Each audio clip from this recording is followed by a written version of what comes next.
The calls for a stronger response to rocket fire from Gaza are irresponsible, Israel's Chief of Staff Lieutenant General Gadi Eisenkot said Tuesday. Over 60 rockets have been fired towards Israel, 20 in the last month.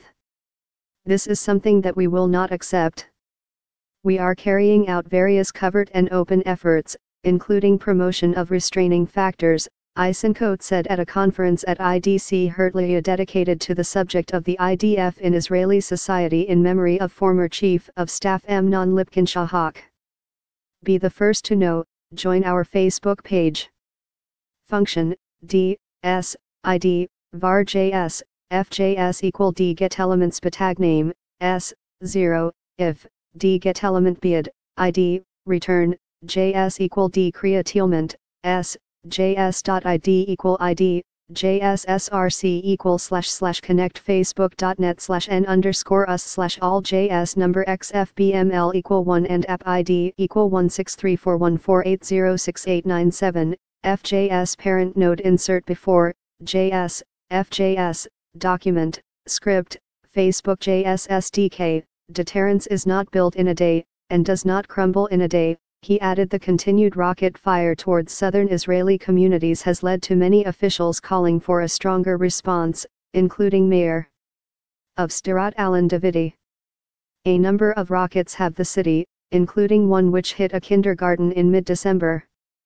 Sderot recovers after rockets launched from Gaza over the weekend, December 10, 2017. I expect the Prime Minister, the Defense Minister and the IDF commander to strike the terror groups without mercy, Davidi said. We will not tolerate the continued fire at the city of Sderot. While the rocket fire has been limited to communities around the Hamas-run enclave, one rocket was intercepted over the city of Ashkelon some 20 kilometers from the Strip. The IDF responded to all rockets fired, hitting over 40 targets in the Strip. I do not know of one time that the IDF attacked a position that was not a terror target, Davidi continued, adding that rogue groups in the Gaza Strip are trying to drag the IDF into a war in the Hamas-run enclave. On Friday, Defense Minister Avigdor Lieberman stated that the mortar which were fired towards southern Israel on Friday were from Iran and had been supplied to different groups in the Hamas-run Gaza Strip. Israeli officials have accused Iran of growing involvement in the Hamas-run enclave, and according to the Chief of Staff, Iran has increased its support for Hamas and Islamic Jihad in the last few months to $100 million in order to exert more influence in the enclave. Tehran had frozen its financial support to Hamas in 2012 after the group refused to support the Assad regime, and in September was reported to be financing Hamas by some $60 to $70 million. Gaza border brief with Seth J.